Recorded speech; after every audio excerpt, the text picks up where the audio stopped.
September 18, 2024 బుధవారం ఈరోజు మనం మదనపల్లి మార్కెట్లో టొమాటో స్టాక్ అంటే దిగుమతులను వచ్చి మనం ఎవరిలో తెలుసుకుందామండి. తెలుసుకునే ముందు ఛానల్ సబ్స్క్రైబ్ చేసుకోలేదా? ఆలస్యం ఎందుకండి, సబ్స్క్రైబ్ చేసుకోండి. అలాగే లైక్ చేయకపోతే లైక్ చేసేయండి.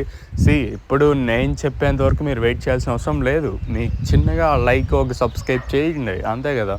ఇంకా విషయానికి వస్తే తెలిసిందే కదా, మదనపల్లి మార్కెట్లో సుమారుగా 29, 30, 32, 33 అయితే ఉన్నాయి. దిగుమతుల గురించి మాట్లాడుకోవాల్సి వస్తే మనం ముందుగా టీవీఎస్ మండీలని మొత్తం మాట్లాడుకుంటే మళ్ళీ దిగుమతి తగ్గింది. నేను 4-5 మండీలు మెన్షన్ చేశాను కదా. ఈరోజు ఆ 4-5 మండీలో 2 మండీలకు మాత్రం దిగుమతి నిన్న సెంట్లు వచ్చినా, మిగతా మళ్ళీ 3 మండీలకు మళ్ళీ దిగుమతి అయితే బాగా తగ్గింది. ఓవరాల్గా టీవీఎస్ మండీలైనా చూసుకోండి దిగుమతి మళ్ళీ తగ్గింది. అలాగే జీపీఆర్ మండీలైన మొత్తం చూసుకున్నా కూడా ఇక్కడ కూడా దిగుమతి తగ్గింది. పెద్దగా ఓవరాల్గా చూసుకున్నాడైతే నేను అంగల్ మార్కెట్కి వచ్చాయి కదండి, సేమ్ అదేవిధంగా ఈరోజు కూడా మదనపల్లి మార్కెట్కి అయితే స్టాక్ వచ్చింది. మరి చూద్దాము ఈ ధరలు అనేది ఏ విధంగా వెళ్తారు చూడాలి. సో సబ్స్క్రైబ్ చేయడం మర్చిపోద్దండి, అలాగే లైక్ చేయడం మాత్రం మర్చిపోద్దండి. మీ సపోర్ట్ కోసం ఈ ఛానల్ ఎప్పుడు ఎదురు చూస్తూనే ఉంటుంది. ఇదండి ఇన్ఫర్మేషన్ ప్రస్తుతానికి ఉన్నది మన మదనపల్లి మార్కెట్. ఇంకా